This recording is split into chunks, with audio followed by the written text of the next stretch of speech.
go. As you heard, it's going to go fast. So I wonder what the 1954 graduating nursing class would have thought about the stress and anxieties that our students are experiencing now.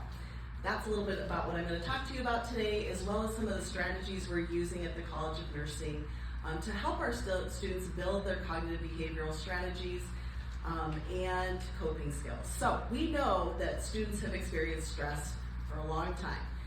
We saw the numbers increase even before COVID and then even more after COVID.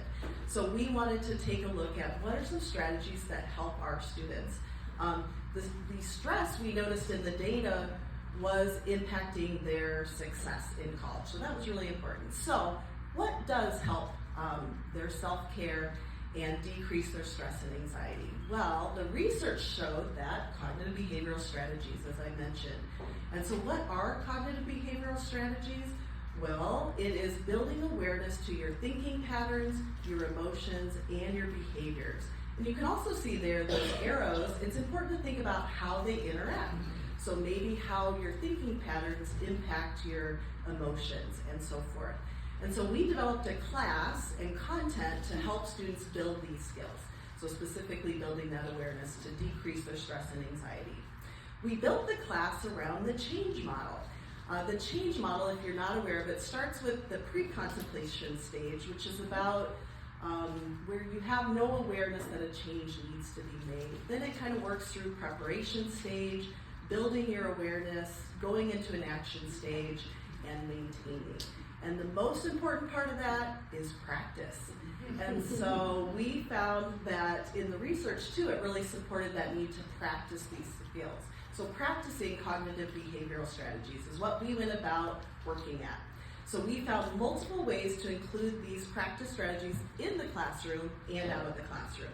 So one of our in-classroom activities is just using an online whiteboard where students can anonymously think about a topic like this, some of the differences between health and well-being, and then see what other students are coming up with. We also like to use the whiteboard in our classrooms. We are lucky that we have surrounding whiteboards throughout each of our classrooms. Most of the time we have students get up in groups, work together, kind of come up with a concept map where they might be looking at, for example, positive thinking patterns, negative thinking patterns, and then what are some similarities and differences. We always include a gallery walk afterwards.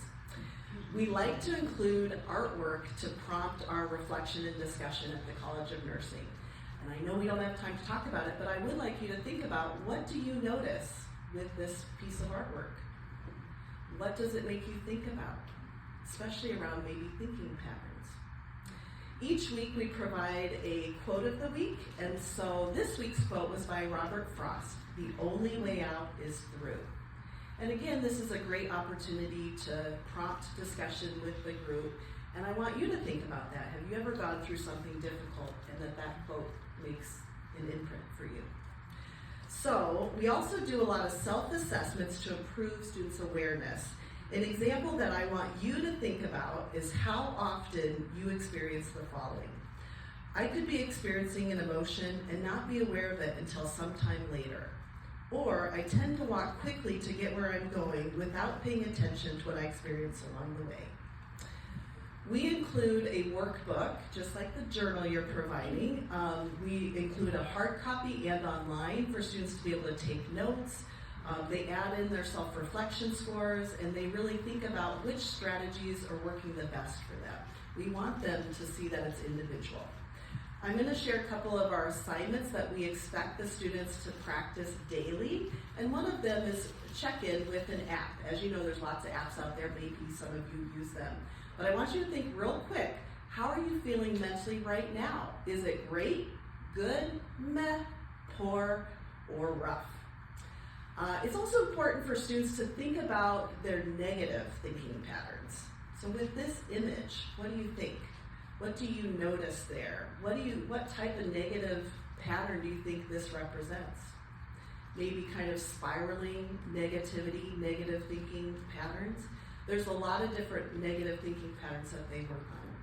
It's also important to build awareness to emotions. One way we encourage students to do this is first think about emotions as a color, and then identify where in the body their feeling goes.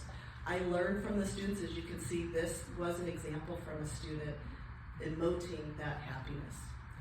And now, we already jumped through, but I want you to take a deep breath in and hold it. And exhale.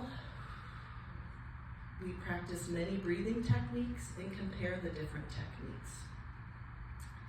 We also have the students practice body scans, and so they practice this daily, which is really, it's a time where you close your eyes, you're in a comfortable space, and you start thinking about the sensations, usually at one part of your body or another. So your feet, and you can think about that right now, your feet on the ground, what kind of sensations, and then you move throughout your body. Forest bathing. Have you ever heard of forest bathing? Yeah. Looks great, right? So getting outside, we know, has an impact on mental health, decreases stress and anxiety. Did you know that even looking out a window or a picture of nature in your office, or we see it in long-term care, very important. The data shows that one of the biggest stressors here at the UI, at University of Iowa, is procrastination for our students. That's what they worry about. And so we have them build awareness to their time management by looking at how they use their time and how they could do it differently. Our last assignment is around self-leadership, which includes building self-awareness, self-regulation, and self-motivation. And so I wanted to end with one of our students and their vision board on self-leadership. So thank you very much. I hope you were able to take away some strategies that you can do for your own self-care.